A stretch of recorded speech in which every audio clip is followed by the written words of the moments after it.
बिस्मिल्लाहिर्रहमानिर्रहीम। अस्सलाम वालेकुम। Welcome to hopeless medicos.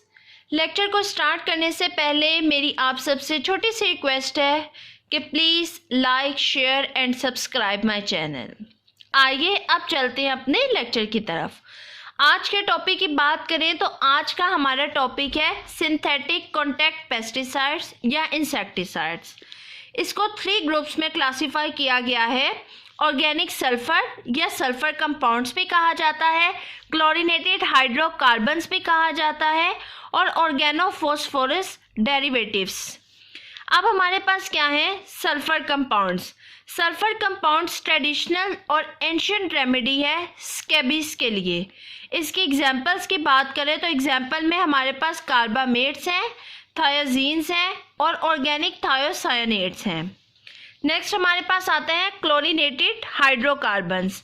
ये भी सिंथेटिक कॉन्टैक्ट पॉइजन्स हैं और इसकी एग्जांपल की बात करें तो इसमें हमारे पास आते हैं डाइक्लोरो डाइफेनाइल ट्राइक्लोरोइथेन, इसको हम DDT भी कहते हैं, और दूसरे आते हैं गैमा बेंजीन हेक्साक्लोराइड। अगर हम डाइक्लोरो डाइफेनाइल ट्राइक्लोरोइथेन की बात करें तो ये यूज़ होते हैं इरेडिकेशन में हेड लाइस की, ठीक है।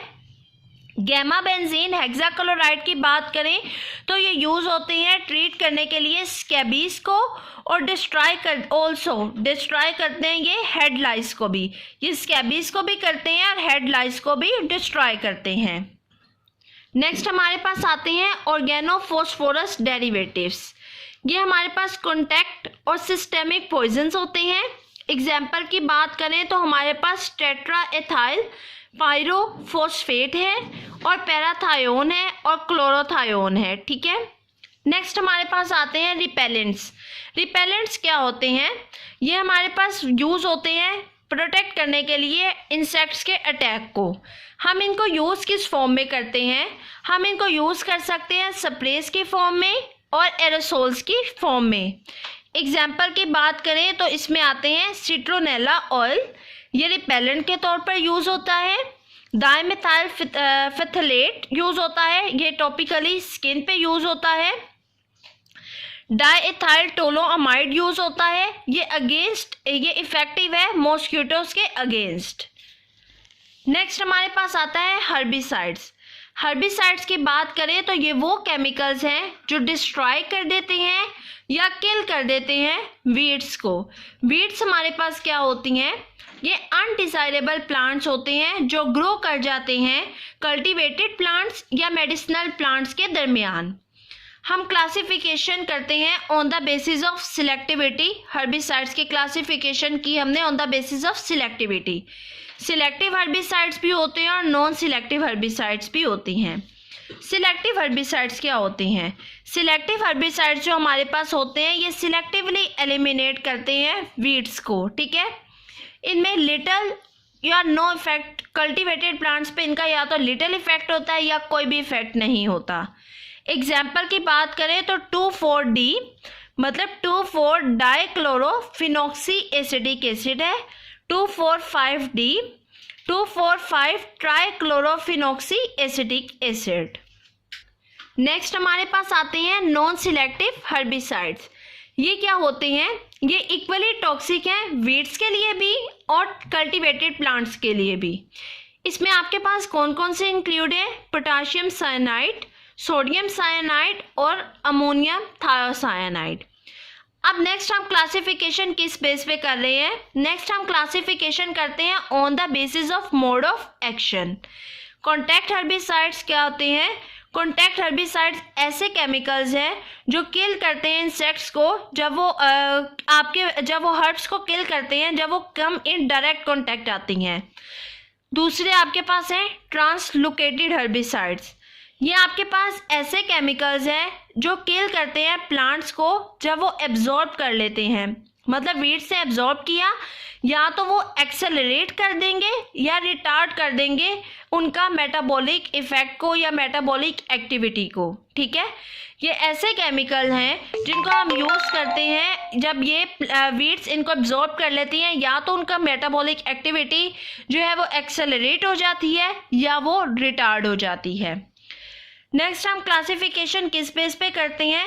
हाँ, नेक्स्ट हम क्लासिफिकेशन करते हैं basis of time of application पे। एक है pre plant herbicides. Pre plant herbicides ऐसे हर्बिसाइड्स हैं जिनको हम अप्लाई करते हैं फील्ड पे बिफोर प्लांटिंग द क्रॉप। कोई भी क्रॉप को प्लांट करने से पहले उनको अप्लाई करते हैं, उनको हम कहते हैं प्री प्लांट हर्बिसाइड्स। नेक्स्ट हमारे पास आते हैं प्री प्लांट इमर्जेंस हर्बिसाइड्स। इनको हम अप्लाई करते हैं वीड्स की इमर्जेंस से पहले। नेक्स्ट हमारे पास आते हैं पोस्ट इमर्जेंस हर्बिसाइड्स।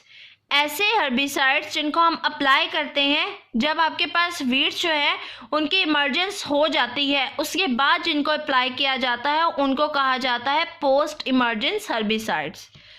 अब यूजेस क्या हैं हर्बिसाइड्स के? हर्बिसाइड्स किल करते हैं ऑल प्लांट मटेरियल, उस प्लांट मटेरियल को जो नेसेसरी नहीं है, जो वीड्स है अनडिजायरेबल है प्लांट्स। अब आपके पास ये प्लांट्स, कुछ ऐसे प्लांट्स हैं जो नेचुरल हर्बिसाइड्स को प्रोड्यूस करते हैं, फॉर एग्जांपल वॉलनट्स। ये यूज़ होते हैं एग्रीकल्चर में और लैंडस्केप मैनेजमेंट में। अब हम इनको अप्लाई करते हैं हम इनको अप्लाई करते हैं कंट्रोल प्रोग्राम्स में, ठीक है। अब आपके पास ये मेंटेनेंस करते हैं हाईवेज की और वेजिटेशन कंट्रोल प्रोग्राम्स में हमने इन्हें यूज़ किया। किन की मेंटेनेंस के लिए? हाईवेज की और रेल रोड्स की। हम ये देखते हैं कि हाई रोड्स और रेल रोड्स पे कुछ ऐसे वेट्स या अनडिजायरेबल प्लांट्स की ग्रोथ ना हो, उन प्लांट्स की ग्रोथ को रोकने के लिए हम हर्बिसाइड्स को वहाँ पर यूज़ करते हैं।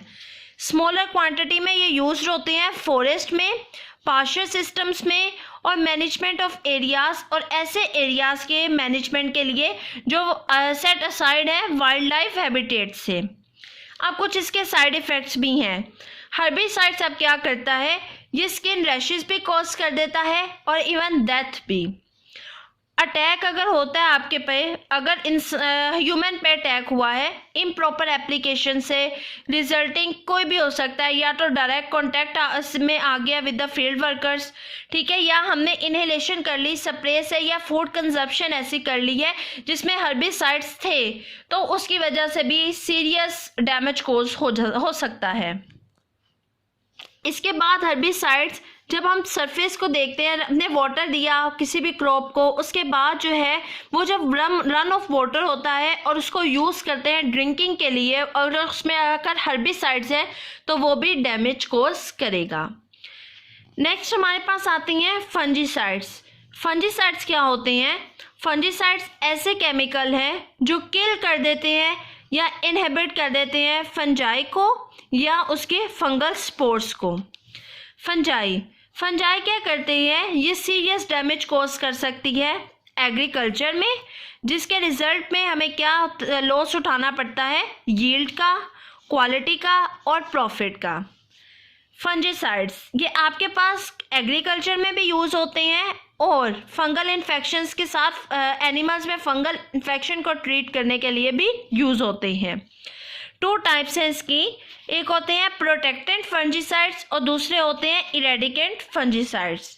प्रोटेक्टेंट फंजीसाइड्स की बात करें तो इनको हम यूज़ तब करते हैं जब आपके पास फंगस का अटैक ना हुआ हो। फंगस के अटैक से पहले जो यूज़ करते हैं उनको हम कहते हैं प्रोटेक्टेंट फंजीसाइड्स के हमने पहले कोई प्रोटेक्शन कर ली, यूज़ की, हमने यूज़ करते हैं इन द फॉर्म ऑफ स्प्रेस, ठीक है। ये सीड फंजीसाइड्स जो है इनको हम इसलिए यूज़ करते हैं, ये एलिमिनेट कर देते हैं स्पोर्स को।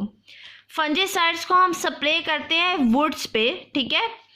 अब इसके एग्जांपल की बात करें तो हमारे पास कॉपर सल्फेट है, कॉपर कार्बोनेट है और मरकरी कंपाउंड्स हैं। इरेडिकेंट फंजीसाइड्स इनको हम यूज़ करते हैं अटैक ऑफ फंजाई का अटैक हुआ उसके बाद हमने इनको यूज़ किया, इसको हम कहते हैं इरेडिकेट फंजाई, उसको इरेडिकेट करने के लिए। एग्जाम्पल की बात करें तो लाइम सल्फर मिक्सचर को यूज़ किया जाता है, फॉर्मेल्डिहाइड 40%, क्वाटरनरी अमोनियम कंपाउंड को यूज़ किया जाता है, इसके अलावा क्लोरोफिनॉल को यूज़ किया जाता है। Thank you so much. Please like, share and subscribe my channel. अगर आपका कोई भी क्वेश्चन है या कोई भी सजेशन है then comment below. Thank you so much. अल्लाह हाफिज़।